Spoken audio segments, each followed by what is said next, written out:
काफी पुरानी बात है। एक नगर में सरला नाम की एक विधवा अपने 2 बच्चे दीपू और रणवीर के साथ रहा करती थी। ये दोनों अभी कुछ बड़े ही हुए थे कि सरला ने इनको काम पर लगाना ही ठीक समझा। रणवीर बेटा, दीपू पिछले 3 महीने से एक ही दुकान पर काम कर रहा है।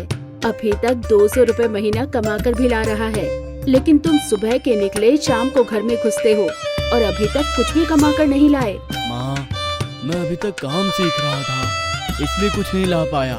अब आप देखना मैं कितने अच्छे पैसे कमा कर लाता हूँ। ये कहकर रणवीर घर से निकल गया। माँ, भैया भला कौन सा काम सीख रहे थे जो 3 महीने में उनको कुछ नहीं मिला? इस पर सरला के मुंह से कोई जवाब नहीं बना। रणवीर दोपहर का घर से निकला था और शाम होने तक उसकी कोई खबर नहीं आई। जब रात के 8 बज गए तो सरला को उसकी चिंता होने लगी। ये रणवीर अभी तक आया क्यों नहीं? इतनी रात तक तो कोई काम नहीं होता। माँ, मुझे नहीं लगता कि भैया कोई पैसे वैसे लेकर आने वाले हैं। वो हमेशा की तरह आवारागर्दी करते हुए फिर रहे होंगे। तभी रणवीर घर के अंदर दाखिल हुआ। मेरे बारे में कुछ भी बोलने का तुम्हारा कोई हक नहीं है दीपू। ये देखो माँ, उसने सरला के हाथ में पैसे रखते हुए कहा। मैंने कहा था ना कि मैं इस दीपू से ज्यादा पैसे कमा कर लाने वाला हूँ। ये देखिए, ये पूरे 1000 रुपए हैं। हे भगवान, 1000 रुपए! इतने पैसे देखकर सरला और दीपू दोनों ही चौंक पड़े। भैया, मैं इतनी मेहनत और ईमानदारी से काम कर रहा हूँ, तब भी महीने के 200 रुपए कमा रहा हूँ। आप एक ही दिन में इतने पैसे कैसे कमा सकते हैं? तुम बस आम खाओ, पेड़ मत गिनो, समझे? ये कहकर रणवीर अपने कमरे में जाकर सो गया। अगली सुबह जोहरी लाला की आवाज सुनकर सरला और दीपू की आंख खुल गई। सरला बहन, अरे ओ सरला बहन। सरला और दीपू उठकर कमरे से निकले तो चौखट पर लाला को एक आदमी के साथ खड़ा हुआ पाया। कहिए लाला जी, आपका इतनी सुबह सुबह कैसे आना हुआ? क्या बताऊं सरला बहन, तुम्हारा बेटा रणवीर कल शाम मेरे पास एक हार लेकर आया था और मैंने उसे 1000 रुपए देकर खरीद लिया था। लेकिन अभी अभी पता चला कि वो हार कल रात इनके घर से चोरी हुआ था, इसलिए मैं इनको लेकर यहाँ आया हूँ। ये आप क्या कह रहे हैं? मेरा बेटा चोर नहीं हो सकता। तुम उसकी तरफदारी मत करो, बुलाओ वो कहाँ है। बेटा रणवीर, जरा बाहर आना। माँ की आवाज सुनकर रणवीर आंखें मलता हुआ कमरे से उठकर बाहर आया। क्या हुआ माँ, क्यों इतनी सुबह सुबह चिल्ला रही हो? उसने जैसे ही लाला और उस आदमी को खड़ा देखा तो हक्का बक्का रह गया। अरे वो रणवीर, जो हार तू मुझे रात बेच कर आया है, वो तुझे कहाँ से मिला था, जरा बताएगा? ये सवाल सुनकर रणवीर ने हड़बड़ाते हुए कहा। देखो लाला, कल रात मैंने एक अमीर आदमी को पानी में डूबने से बचाया था। वो हार मुझे उसी ने इनाम के रूप में दिया था। तुमको उससे क्या मतलब? नहीं, वो हार मेरे घर से कल ही चोरी हुआ था। तू झूठ बोल रहा है। ये सुनकर सरला और दीपू समझ गए थे कि रणवीर झूठ बोल रहा है। सरला ने उसे एक जोरदार थप्पड़ लगाया। तूने सोच भी कैसे लिया कि मैं चोरी के पैसों को स्वीकार करूंगी? अब मैं इसको शहर कोतवाला के हवाले करने वाला हूँ। नहीं भाई साहब, ऐसा मत कीजिए। सरला ने उसके आगे हाथ जोड़े और विनती की। वो सारे पैसे जो रणवीर ने उसे दिए थे वो भी उसने लाला को वापस कर दिए और लाला ने भी वो हार उस अमीर आदमी को दे दिया। ठीक है, तुम्हारा ख्याल करके इसको छोड़ रहा हूँ, लेकिन आइंदा इसे समझा देना। जी जी भाई साहब, समझा दूंगी। ये क्या माँ, जितने पैसे वो 3 महीनों में नहीं दे पाया, मैंने एक दिन में आपको लाकर दे दिए और आपने मुझे ही थप्पड़ लगा दिया। हराम की कमाई से किसी का भी भला नहीं होता, तो इस बात को समय से समझ ले तो अच्छा होगा। रणवीर पर उनकी बातों का कोई असर नहीं हो रहा था। उसने आगे भी चोरी करना जारी रखा और अब सरला ने भी हार मान ली। वो भी कब तक उसको समझाती। उसने अपना और दीपू का खाना पानी अलग कर लिया और रणवीर अपने चोरी के पैसों से अपना खर्चा चलाने लगा। धीरे धीरे 12 साल गुजर गए। अब रणवीर 22 साल का हो गया था और दीपू 21 साल का। एक सुबह दोनों भाई नदी में नहाने के लिए गए थे। तभी पानी में एक लड़की बहती हुई दिखी। अरे, ये तो कोई लड़की है, लगता है बेहोश है। दीपू ने उसको संभाला और किनारे तक लेकर आया। अरे, ये लड़की तो बहुत खूबसूरत है। रणवीर उसको होश में लाने की कोशिश करने लगा। उसने उसके पेट पर हाथ रखकर दबाया और उस लड़की के पेट में घुसा पानी मुंह के जरिए बाहर आया।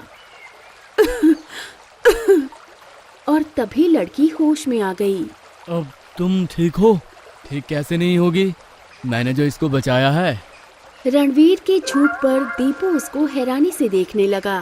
तुम्हारी जान मैंने बचाई है, इसलिए तुम पर मेरा अधिकार है। नहीं भैया, आप झूठ बोल रहे हैं, मैंने इसकी जान बचाई है। दीपू और रणवीर दोनों ही उस लड़की पर मोहित हो गए थे। इन दोनों को बहस करता देख लड़की हंसने लगी। आप लोगों को ऐसे लड़ने की जरूरत नहीं है। जिसने भी मेरी जान बचाई है मैं उसकी आभारी हूँ, लेकिन मुझे आप में से किससे शादी करनी चाहिए ये फैसला करने के लिए मेरे पास एक तरकीब है। कैसी तरकीब? मैं आप दोनों को 3 माह का समय देती हूँ। इन 3 माह के अंदर आप दोनों में से जो भी सबसे अमीर होगा मैं उसी से शादी करूँगी। फिर तो तुम मुझसे ही शादी करोगी, देखती रहना। अब मैं चलती हूँ, आप दोनों से 3 माह बाद मिलूंगी। अब आपका नाम तो बता दीजिए। मेरा नाम नृत्या है। ये कहकर वो लड़की वहाँ से चली गई। ये दोनों भाई घर पहुँचे और सरला को सब कुछ बताया। अगले दिन से दीपू ने और ज्यादा मेहनत से अपना काम करना शुरू किया और रणवीर ने अब दिन और रात हर वक्त चोरी करना शुरू कर दिया। सिर्फ 2 महीने के अंदर ही उसने बहुत सारा धन इकट्ठा कर लिया, लेकिन दीपू कुछ खास पैसे जमा नहीं कर पाया। रणवीर ने चोरी चकारी जारी रखी और एक दिन वो काफी सोच विचार के बाद सरला से बोला, माँ, मैं इस घर को और अच्छे से बनवा रहा हूँ, आप दीपू को लेकर इस घर से निकल जाओ। ये तो क्या कह रहा है, तू अपनी माँ को घर से निकालेगा? माँ, नृत्या यहाँ आएगी और उसको पता चलेगा कि ये पूरा घर मेरा नहीं है तो वो मुझसे शादी कभी नहीं करेगी। आप इस घर को छोड़ दो, मैं आपको एक छोटा सा घर दिलवा दूंगा। ये सुनकर सरला को बहुत दुख हुआ। तू इस घर के अंदर अपनी उस पत्नी के साथ रहना जो पैसे देखकर तुझसे शादी करने वाली है। मुझे तेरी चोरी की कमाई का 1 रुपया भी नहीं चाहिए। अपने बच्चे के साथ मैं कहीं भी रह लूंगी। सरला दीपू को साथ लिए उस घर को छोड़कर बाहर निकल आई। माँ, अब तो हमारे पास रहने को घर भी नहीं है, अब मैं आपको कहाँ लेकर जाऊंगा? मेरे बच्चे, तेरी हलाल की कमाई के जरिए मुझे एक वक्त का खाना भी मिल जाए तो भी मैं बहुत खुश रहूंगी। तू मेरी चिंता मत कर। अब दीपू ने अपने मालिक से बात की तो उसने कहा, दीपू इतनी मेहनत और ईमानदारी से काम करता है, अगर इसके लिए मुझे कुछ करने का मौका मिल रहा है तो मैं अपने आप को भाग्यशाली समझूंगा। माता जी, आप बिल्कुल ना घबराइए, मैं आपके लिए एक कुटिया का इंतजाम कर देता हूँ। दीपू के मालिक ने रणवीर के घर के सामने वाली जमीन पर दीपू को एक कुटिया बनवा कर दे दी। उसके बाद दीपू अपनी माँ के साथ उसी कुटिया में रहने लगा। घर में आते जाते रणवीर की नजर जब भी उनकी कुटिया पर पड़ती तो वो उनका मजाक बनाकर खूब हंसता, लेकिन दीपू फिर भी सब्र का दामन थामे रखता और उसे कुछ नहीं कहता। धीरे धीरे 3 माह गुजर गए और एक दिन नृत्या अपने पिता के साथ दीपू के घर पहुंची। दीपू ने कुटिया से देखा कि नृत्या आई है तो वो और सरला बाहर आकर उसे देखने लगे। तभी रणवीर भी घर के बाहर आया। ये मेरे पिताजी हैं। मैंने इनको आप दोनों के बारे में सब कुछ बता दिया था और जो वादा मैंने आप दोनों से किया था उसके बारे में भी। हाँ तो नृत्या, देखो ये है मेरा घर और वो सामने है उस दीपू की झोपड़ी। अरे वाह, ये घर तो काफी अच्छा बना हुआ है। देखो माँ, आपने कहा था ना कि बिना मेहनत की कमाई से कभी भला नहीं होता। अब नृत्या इसी पैसे की वजह से मुझसे शादी करेगी और आप उस झोपड़े में आराम से अपने दीपू के साथ रहना। ये सुनकर नृत्या मुस्कुराने लगी। नृत्या, तुम्हारी मुस्कान देखकर मैं तुम्हारा इशारा समझ गया हूँ। अब बताओ कि तुम मुझसे शादी कब करने वाली हो? इस पर नृत्या ने दीपू की तरफ देखते हुए कहा, मैं दीपू से शादी करूंगी। ये सुनकर दीपू हैरान रह गया और सरला भी चौंक पड़ी। वहीं रणवीर भी अचंभे में आ गया। है? ये तुम क्या कह रही हो? तुमने तो कहा था कि जो हम में से अमीर होगा उससे शादी करोगी। तुम्हारे पास एक बड़ा घर है जो शायद 1 लाख का होगा, बस इतना ही ना? हाँ, लेकिन दीपू के पास तो सिर्फ एक कुटिया है। रणवीर, इस दुनिया में पैसों से सब कुछ खरीदा जा सकता है, लेकिन माँ का प्यार तुम पैसों से कभी नहीं खरीद सकते। जो बुरे वक्त में खुद भूखी रहकर तुमको खाना खिलाती है, पालन पोषण में अपनी हस्ती तबाह कर देती है, उस माँ को तुमने घर से निकाल दिया। तभी से तुम दीपू से गरीब हो गए थे। दीपू के पास ना दौलत है ना बड़ा घर, लेकिन उसके पास माँ है। इसका मतलब वो तुमसे ज्यादा अमीर है। ये सुनकर सरला की आंख से खुशी के आंसू निकल आए। दीपू भी खुश था और अपनी किस्मत पर उसे हैरानी भी हो रही थी।